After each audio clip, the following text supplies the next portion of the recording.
Guys, so ito tayo ngayon sa Magasu Falls. Nag-side trip tayo dito during Christmas break kasi it's not always that we are here in Negros Occidental, so might as well visit the famous tourist spots here in Negros. So yung first stop namin or yung first go-to namin is here in Magasu Falls. Ayan sa likod ko, ito yung daanan papunta sa falls. Ang ganda ng falls, we will discuss that today. To start our journey, we came from Kabangkalan, Bantayan to be specific. Then it's a 30 to 45 minutes drive from Bantayan going to Magasu Falls. Sinasakop siya ng Oringaw. You can easily pin this on the Google map so that you can plot your way and then plan your route going to this place. Very easy. The time from the highway going to up here, maybe it takes around 10 to 15 minutes and then nandito ka na sa taas.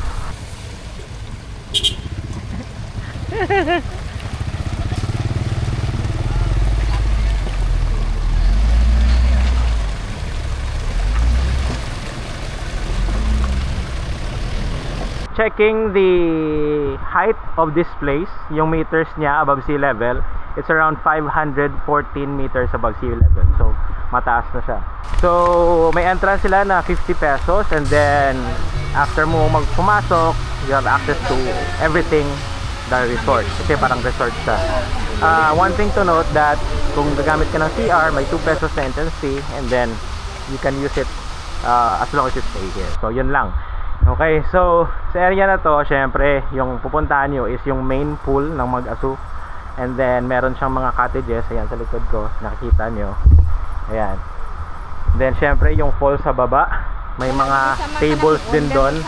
There's different levels ng mga falls sa baba. So pwede kang magpili kung saan ka. Asang una, walang stairs ha?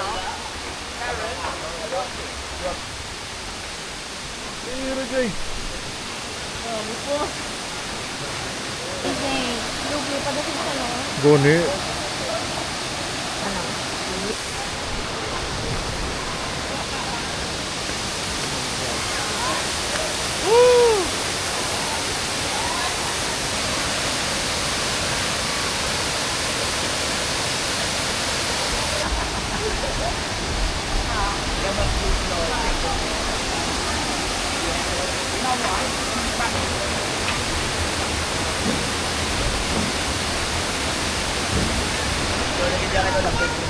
Urugay!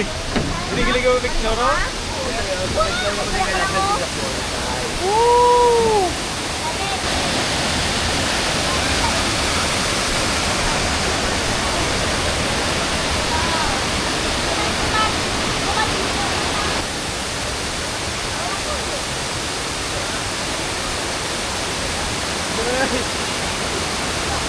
Sabi ko! Woohoo!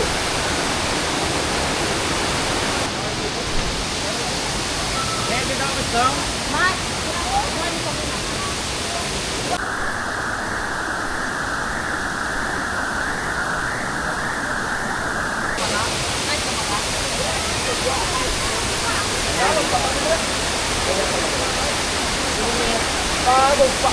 Wala na,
Maliban sa falls, meron silang campsite sa taas. Kalimutan ko yung name.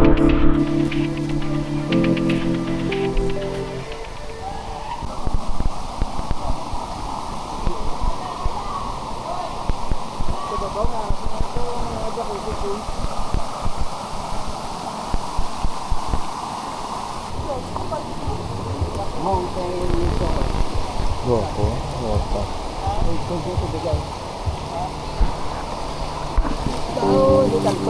Hindi kanto, biskan sa falls to, hindi man. Sigado.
Wilfredo Waterfalls. May dalawang hidden falls. So may mga mini falls din doon. Pwede kayong umakyat doon and then maligo sa may campsite. Pero yung tubig is different dito sa taas and dito doon sa falls kasi yung mga rocks ng falls doon sa baba parang puti siya. So it's like Kawasan in Cebu. So ganyan yung tubig dito. Okay, so yung pinaka-highlight dito sa place na to, syempre yung falls. The falls itself is really high.